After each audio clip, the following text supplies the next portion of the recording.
Hello, my name is Tammy and welcome back to my channel and welcome back to Tammy Vision. Today I am going to discuss Charm City, Episode 2, Charm.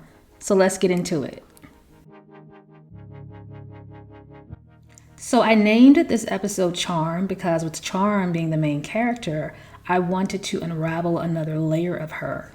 She's a very quiet character, a character that's in her head a lot, and she's never going to give you too much too fast all at once. So I wanted to dig a little bit deeper with Charm. I also named this episode Charm because our names have meanings. Our names carry weight. There's a reason your name is what it is. There's a reason your parents named you what they named you, or you named your child what you named your child. There's a reason you named your pet cat or your pet dog the name that you named them. And for Charm, her father specifically named her that name for a couple of different reasons. One reason being that he felt that Charm has all the charisma and all the charm in the world, but she's often afraid to show that side of her. She's often very timid when it comes to showing that. So he wanted to name her Charm as a friendly reminder to remember that you are admirable, that you are admired, that you are beautiful, that you can win people over. So her name has a couple of different meanings, but also a double meaning depending on how you look at it. And I know for me, when I am writing characters or writing stories, I'm very particular about the name because for me, your name says a lot about you and what someone wants to call you. For example, when you give your friends nicknames, you give your friends a particular nickname for a particular reason. So I'm very particular about names in general. And I wanted to highlight that by naming this episode Charm. So episode 2 opens with Charm packing to go to Atlanta and her mother cooking dinner as she normally would. Although they are under some unusual circumstances, her mother is still putting on a brave face and just trying to be and keep things as normal as possible. Now in this segment, I think that two different types of strengths were shown. I see Charm being very scared, very vulnerable about what's to come and the new things that are happening in her life. I see vulnerability, but I also see strength and determination. And I see more so a willpower. She knows she has to do this. And with her mother, Dolly, I see more of I'm a mother. I'm going to be there for my daughter. I'm going to encourage her. I'm going to give her words of wisdom, words of strength. But I am also afraid, but I'm not going to break in front of my daughter. I'm going to be strong for her and also strong for myself. So in the next segment, we see Charm all packed up in her car driving to Atlanta. And for me, this is one of my favorite scenes in this episode because once Charm crosses that Georgia state line, things start to pick up. The rhythm starts to change, things start to speed up. And for me, my goal was to show the difference between where she was coming from and where she's going.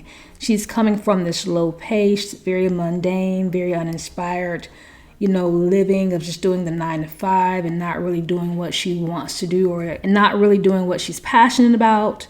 She's not really being fed in that way. And then the contrast of her going to Georgia and having this big opportunity in this big city. I also thought it was very interesting to see the 3 different girls, how they move.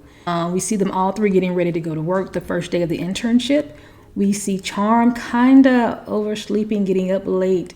Charm is still stuck in her old rhythm, her old ways, and she's still not quite grasping that her life is different. It has changed. So we see Charm kind of in a scrambling mode. We see Blasi, who's up, who's ready, who's a morning bird, but she's still waiting on someone to do something for her. She still is waiting to be served, which, as we know, Blasi is used to that. But then on the other hand, we see Avery already in the parking lot. Car is parked, she is ready to go. She's already going inside the building while the other 2 are still getting ready to leave. So from here, we enter into Embolden Magazine, the prestigious fashion magazine company, the company that is holding the internship that the 3 girls must compete for. And Raven is also introduced in this segment. Raven is the gatekeeper. She's the assistant. She's the first person that you see when you walk into Embolden.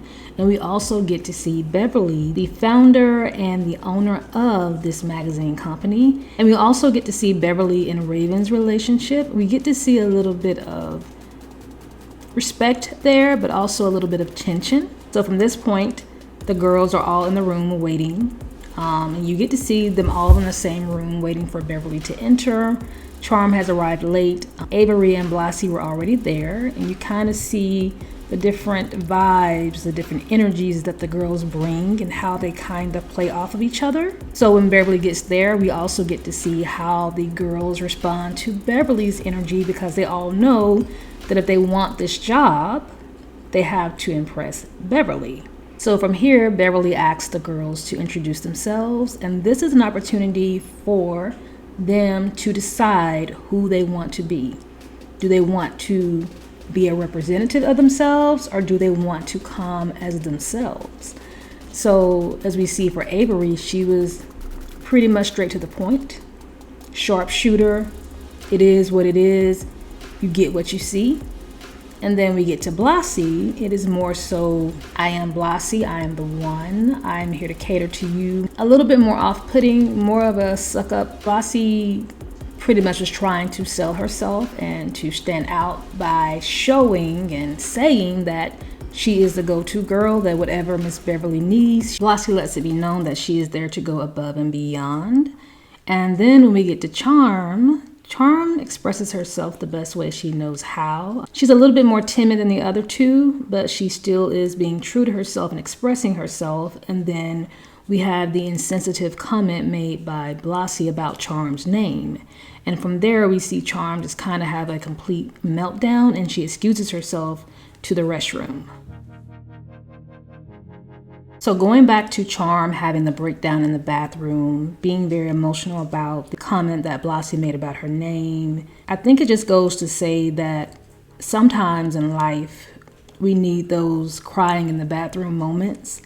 And sometimes those crying in the bathroom moments are not what we think those crying in the bathroom moments are about. So yes, Blassie made an insensitive comment and was trying to be very snarky when it came to Charm's name. But I think if you take a deeper look at it, I don't think Charm liked her name being made fun of. But I also think that the tears and the real emotion from that moment came from Charm just being in a situation where her life has changed so fast. She's been thrust into an environment, into a situation. She was dealing with some prior trauma. She misses her father, who was someone that would have been very hands-on with her at this point in her life and helping her cultivate her career in fashion. So to be in this moment of her life without her father, her mentor, someone that has believed in her all along, and the way that she was thrust into this situation, I think it's just so much for her to deal with that even the smallest of things would have made her crack. Sometimes we pretend or allow surface things to cover for what we really feel inside.